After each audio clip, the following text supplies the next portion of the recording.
So today I'm going to be talking about visualizing the environmental impact of beef consumption using Plotly and Shiny, hence the Shine Bright Like a Diamond intro song. So I am an assistant professor of biostatistics at Weill Cornell Medicine. This is my Twitter handle, so if you want to tweet or follow me on Twitter, you can do it there. And great. So to start out, I wanted to give a little bit of background about myself, so what I've been up to and what I've been working on.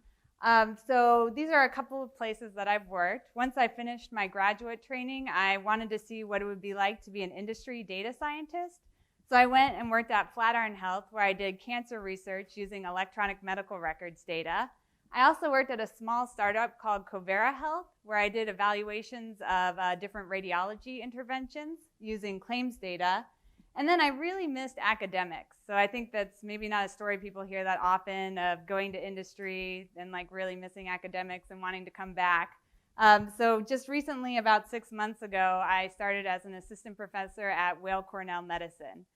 So if anybody's interested in the path back to academia from industry, I'd be happy to talk to you about it and give you some advice from my journeys.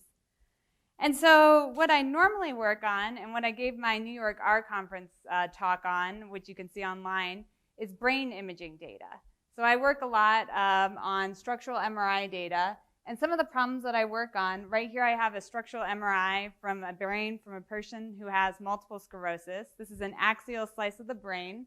And you can see there are these bright areas on the image, and those are multiple sclerosis lesions. So a lot of my work is training different algorithms to find these lesions and to locate those automatically to help diagnose the disease and monitor disease progression.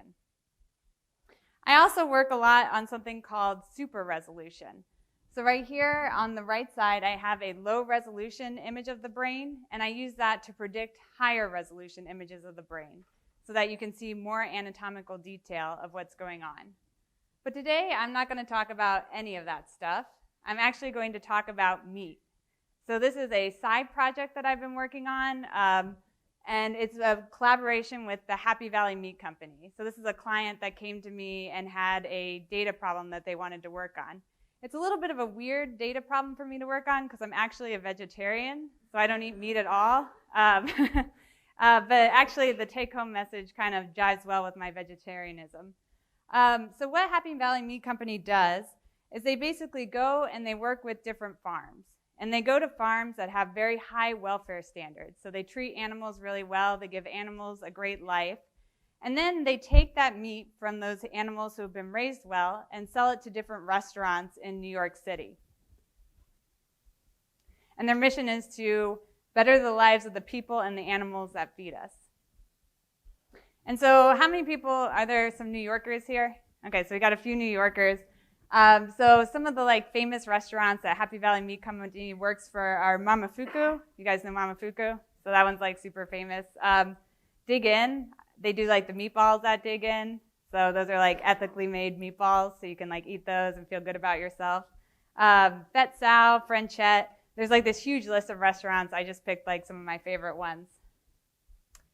And so the big problem that Happy Valley Meat Company faces is that they buy whole animals. So they will buy an entire beef animal, and they need to find homes for every single part of that animal. So there's very few of those steaks that you're going to eat at Mamafuku on a single animal, and there's a ton of ground beef. So you just get tons and tons of ground beef and some other cuts. But they have to find a home for all of that. And so one of the things that they tried to do this was to quantify the environmental impact that each cut of meat has. So if it takes one cow to make 250 pounds of ground beef, we can quantify the environmental impact of one cow. If it takes 250 cows to get 250 pounds of a smaller cut of steak, we can quantify the environmental impact of that. And so that's where I came in, to start quantifying that impact and to make visualizations of this that we could give to restaurants to help them make better informed decisions about which meat they were buying. And so the data that I got when I went to work on this project was this.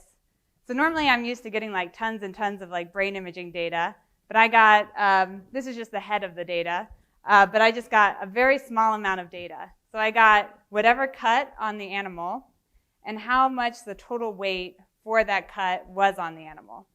So right here I have ground beef, 250 pounds, bone-in stripped, 36 pounds. So I have just the amount of, or what cut of meat and the amount of weight on a cow that we have for that cut of meat. And so I started out by plotting this. And so I made a bar plot. So I think somebody was saying earlier this is their favorite kind of plot. D-Rob, it's my favorite kind of plot too. And you'll see I made like 10 of these. So like it's really my favorite plot. So this is the weight of each cut per animal. And so you can see you get tons and tons of ground beef on one animal. But things like hanger steak, tongue, or oxtail, you don't get as much. And so that's like the first way that I conceptualize this. And then I just wanted to zoom in on a couple of like common cuts, so ground beef, bone-in ribeye, tenderloin, skirt, and tongue. I guess tongue's not that common, but there's like very little tongue on there, so I'm using it as an example. Okay, so the next part was to quantify the environmental impact that each one of these cuts had.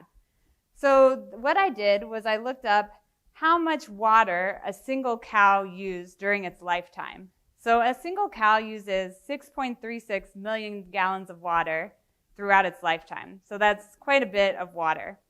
The really bad thing about cows and eating them is they have extremely high CO2 emissions. So one single cow emits 102,000 pounds of carbon emissions during their lifetime. And then they use about 77 acres of land. And so where I got this information was the Shifting Diets for a Sustainable Food Future. So you can check that out where these constants came from. And so the next thing that I needed to figure out was if I had a certain amount of weight of cut of meat, how many cows that would use. So I'm going to start with 100 pounds of whatever product. So this is 100 pounds of ground beef, 100 pounds of hanger steak, and calculate how many cows that requires. So these are the calculations that I did. And so if I need 100 pounds of ground beef, that would be 1 cow. 100 pounds of bone-in strip, I would need 3 cows to come up with that. And then what I did was I took the number of cows and multiplied it by how much the environmental impact was for each for each cut. So now what I've got the cut of meat, the number of cows required, the millions of gallons of water, the thousands of pounds of CO2 emissions, and the acres of land. And so the next thing that I did was I made another bar plot. So all this data, I'm going to be making tons and tons of bar plots. How many people use the Wes Anderson color library? Yeah, I'm a huge fan. I love Wes Anderson movies. And I think I'm like late to the game on this one because I just found it last year and I think it's been like out there for a long time. So I use the Wes Anderson palette with the Darjeeling color palette. So I'm just making another bar plot. And so here we can see the environmental impact for eating 100 pounds of meat by cut. So you can see that if you ate 100 pounds, or if you bought as a restaurant 100 pounds of tongue, that would be over 80 animals. So that would have a larger environmental impact than if you bought 100 pounds of ground beef, that would be only about 1 cow. I made a word chart. It didn't show up as well on here, but just the size of each one of the words in the word cloud represents how many animal lives is taken for each one of those cuts for 100 pounds of it. Okay. I found this function, so I wanted to share it with you guys. Does anybody know the name of this? It's the percent sign plus percent sign. Okay, I don't know what the name of it is, so if anybody knows, please come up after I'm done and tell me what the name of this is.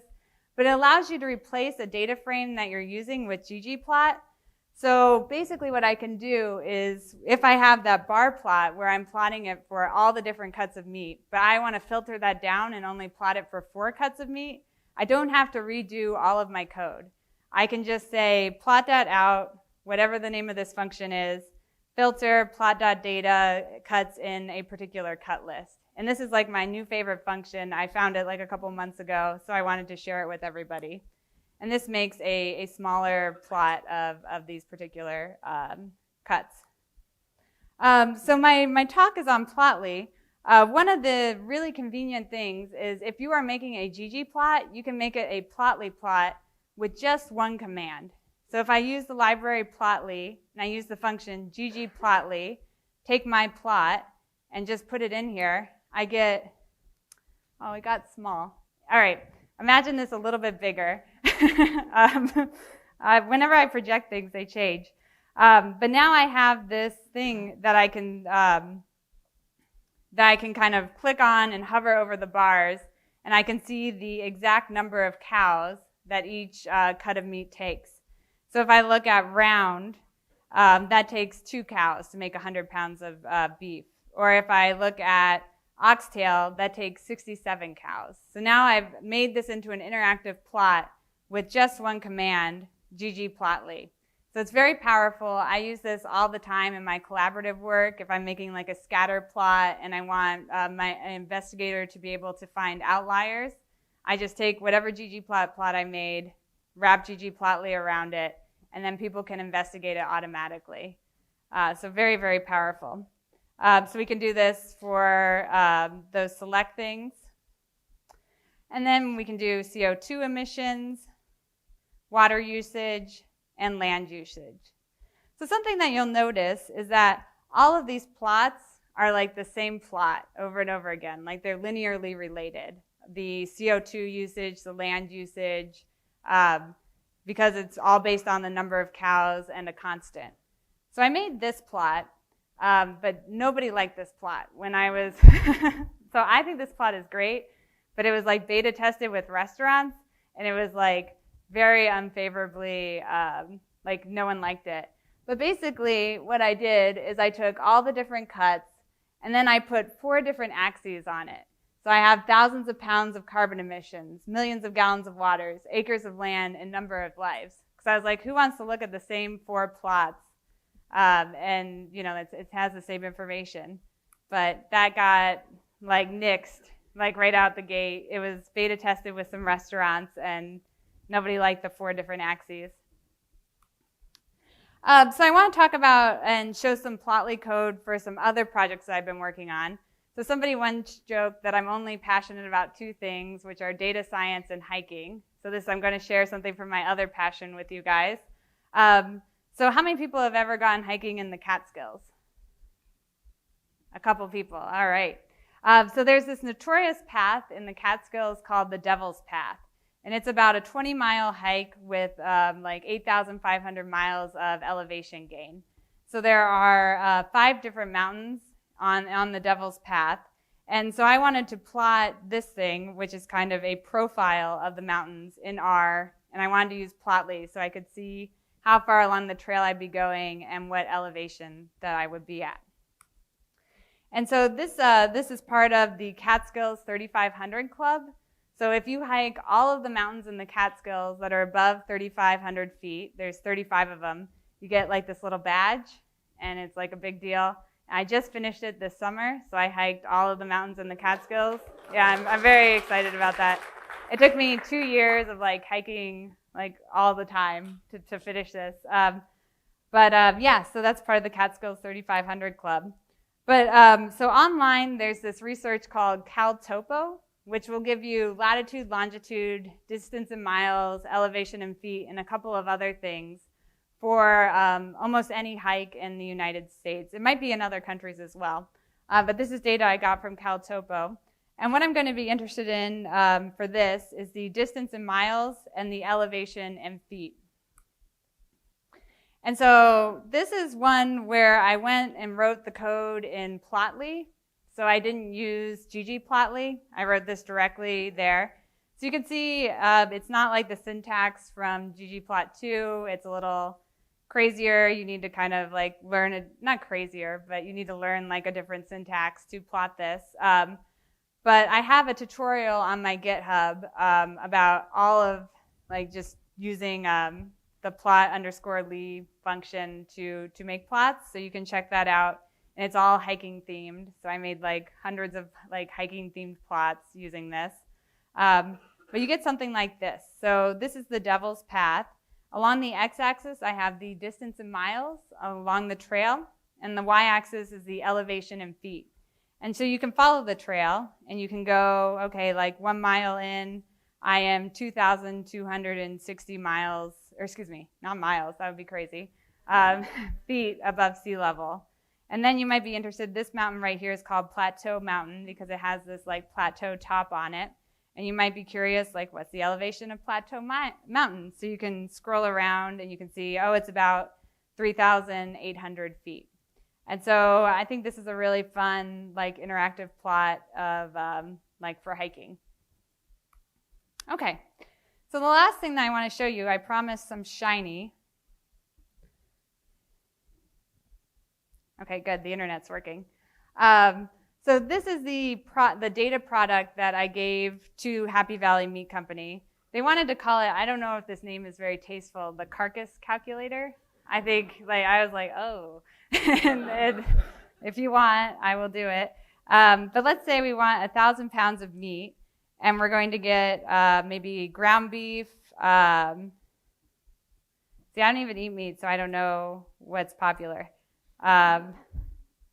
I think boneless New York strip and chuck eye. So you can click on whatever cuts of meat you want, select how many pounds of meat you want, and it produces first this table. And so this table is a way that you can compare how many animals. So think of yourself as a restaurant now, and you are deciding, all right, I'm going to make my menu, and I want to have a low environmental impact for this menu.